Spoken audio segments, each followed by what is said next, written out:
Let's talk bloating. So bloating is when our stomach tends to stick out more than what it usually does. And there are many different reasons why this happens. Now we're going to go through some of those reasons. The different types of bloating you may have will change depending on your diet and your lifestyle. So the different types of bloating are wind, constipation, poor gut health, allergens, period, water retention.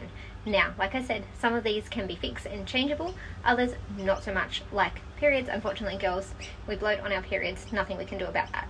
But let's be flatter and better on our other days when we're not in our period by changing up some of the other things. Let's dive a little bit deeper. Number one, and easy to fix, which is our diet. If you are eating too many carbs, too many fatty foods, you have an allergen, even if it's slight and you have no idea about it, it's going to be causing you bloating, and until you eliminate that food, the bloating won't go away. And it might be something super light and super mild, like a slight allergy to mushrooms. If you don't actually eliminate that food from your diet altogether, the bloating will continue to happen. A lot of people don't even know that they have an allergen to begin with.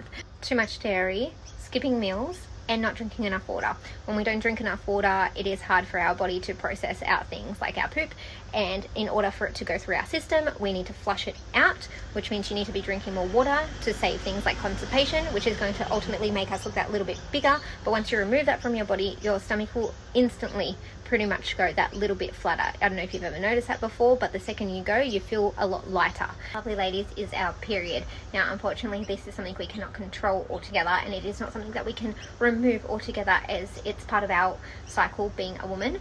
But there are things that we can do to reduce the period bloating, which is making sure you drink a lot of water on the lead up to your period and maintain that healthy diet as you get closer to your period, and try not to go through your binge week. If you can do all those things, you'll notice that your period bloating is significantly less, however not gone entirely. Now, because bloating isn't actually fat, there are ways that you can reduce the size of your belly quite significantly within a few weeks if bloating is one of the reasons you're having that bit of a pop belly.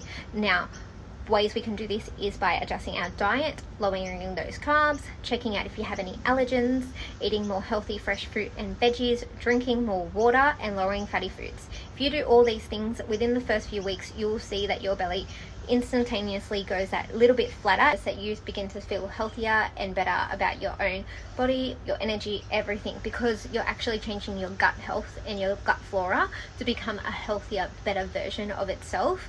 Therefore, it will make a lot of changes overall throughout your whole body. So hopefully those little bloating tips have helped you today, and good luck with your anti-bloating diet.